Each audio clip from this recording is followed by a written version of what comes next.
வணக்கங்க. இன்றைக்கி அருமையான முருங்கைக்காய் தொக்கு எப்படி செய்கிறது அப்படிங்கிறத பார்க்க போகிறோம். எல்லா சாதத்துக்கும் பார்த்திங்கன்னா முருங்கைக்காய் தொக்கு வந்து செம்மையாக இருக்கும். முதல்ல முருங்கைக்காயை எப்படி அரியணுங்கிறத உங்களுக்கு காட்டிடுறேன். முதல்ல முருங்கைக்காயை கொஞ்சம் பெரிய பெரிய சைஸாக அரிஞ்சு எடுத்துக்கோங்க.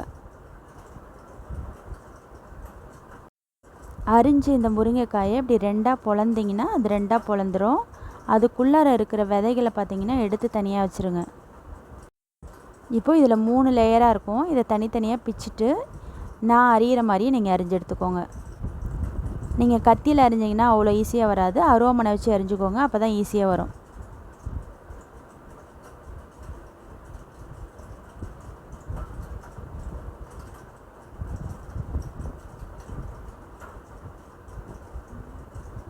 இப்போ பாருங்கள், இந்த மாதிரி தனித்தனியாக அரிஞ்சு எல்லாத்தையும் எடுத்துருங்க. நீங்கள் நார்மலாக எப்பயும் முருங்கைக்காய் வந்து அரியறதை விட இன்னும் ஒரு மடங்கு சேர்த்து அரிஞ்சிட்டு அதுக்கப்புறமா இந்த மாதிரி உள்ளார இருக்கிற சதைகளை வந்து நீக்கி எடுத்துக்கோங்க.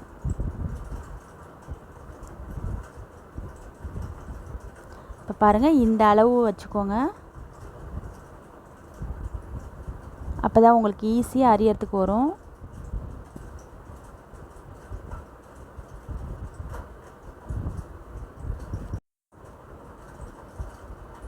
இதே போல் நீங்கள் எல்லா முருங்கைக்காயும் அரிஞ்சு எடுத்துருங்க.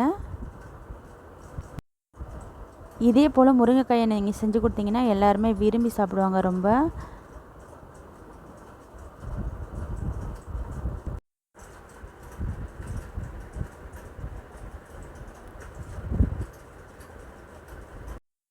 நீங்கள் இதே போல் செஞ்சு கொடுத்தீங்கன்னா எல்லோரும் இது என்ன அப்படின்னு கேட்பாங்க. அந்தளவுக்கு இது வந்து என்ன காயின்னே தெரியாது அவங்களுக்கு. டேஸ்ட் பார்த்திங்கன்னா அதே மாதிரி செம்மையாக இருக்கும். இப்போ பாருங்கள், முருங்கைக்காய் எல்லாத்தையும் நான் அரிஞ்சு எடுத்துட்டேன்.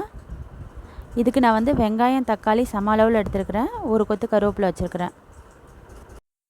இப்போது ஒரு கடாயில் எண்ணெயை ஊற்றிட்டு எண்ணெய் காஞ்சதுக்கப்புறமா கடுகு சேர்த்துக்கோங்க.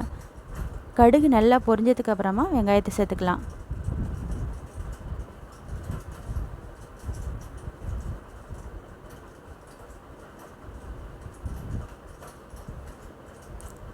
வெங்காயம் கொஞ்சம் நல்லா வதங்கினதுக்கு அப்புறமா கருவேப்பிலை சேர்த்துக்கோங்க.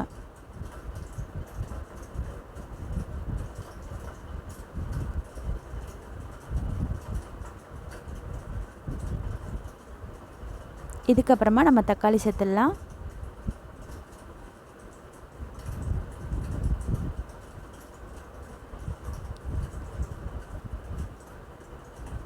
இப்போது இது எல்லாம் நல்லா வதங்கினதுக்கு அப்புறமா நம்ம நறுக்கி வச்சுருக்கிற அந்த முருங்கைக்காயும் இதோட சேர்த்துடலாம்.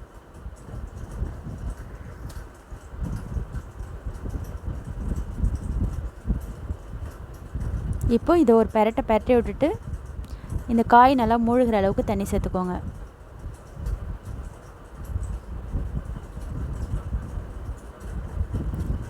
இதுக்கப்புறமா ஒரு மூடியை போட்டு மூடி வச்சுருங்க.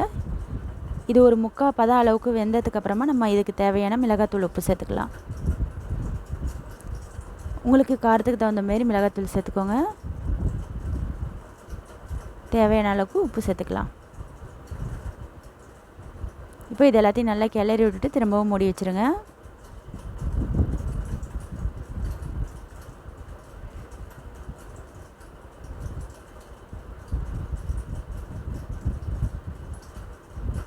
இது அப்பப்போ அடி பிடிக்காத நீங்கள் கிளறி விட்டுட்டுருங்க.